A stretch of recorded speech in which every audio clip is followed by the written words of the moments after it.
Hey y'all, so just wanted to clarify what I mean by processed food. So you can have what's called a minimally processed food, and then you can have an ultra processed food. Just to kind of clarify, processed means that something is changed from its original state. So something can be processed by just grinding it up. So you took it through a process.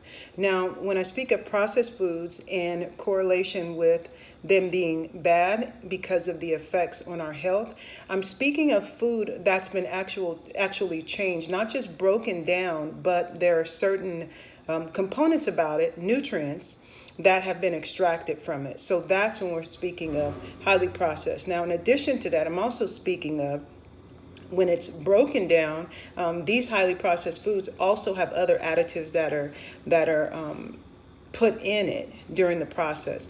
They use certain chemicals to extract or to break it down to the form that they're intending to their final to the final result. Okay, so if they want to get it to this form, the process it goes through to get to that form causes it to be more toxic, not just less nutrient dense. Okay, so when I'm speaking of processed foods, the ones that are toxic, the ones that are linked to the common diseases that are now plaguing our society, these are the highly processed foods. Now it's also things that look like they're in their whole form.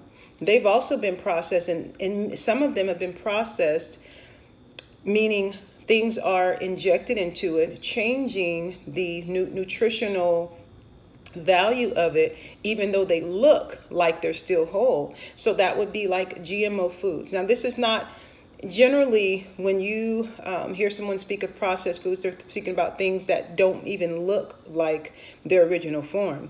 But what I wanted to add in is that it still has been taken through a process, meaning it's processed from its original form. So that's going to be a lot of the GMO foods as well, meaning the things that still look like their original form, but they have been processed because things have been added in, things have been extracted, even though they still look a certain way, okay? So it's the processed foods, the highly processed foods that you want to take out of your diet. Those are the things that are causing many of the illnesses, but not just that. Some of the common things that we struggle with that we don't understand, or not that we don't understand, that we have accepted as being common, okay? So like a cold, maybe a strep throat, certain times there's certain processes that we go through that we just take as being common, things we experience, not being able to sleep, having allergies, upset stomach. A lot of these things that we experience, we're not supposed to experience, but because we've heard them before, maybe they've been presented in a way to where they're common, then we have kind of accepted these things. And they're really cues and signs that something is off. And if we can address them in that stage,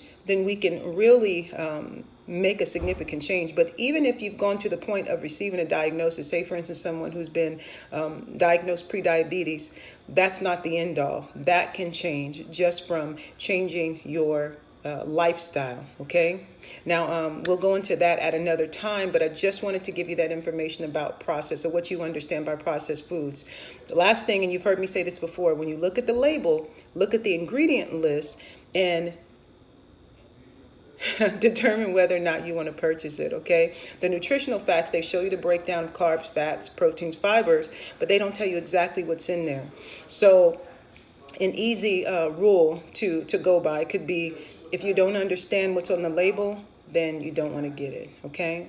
So look for foods in their most whole form. Organic is going to be probably the best way to go, okay? All right, so stay away from those ultra processed foods. I'll talk to you later. Have a great day.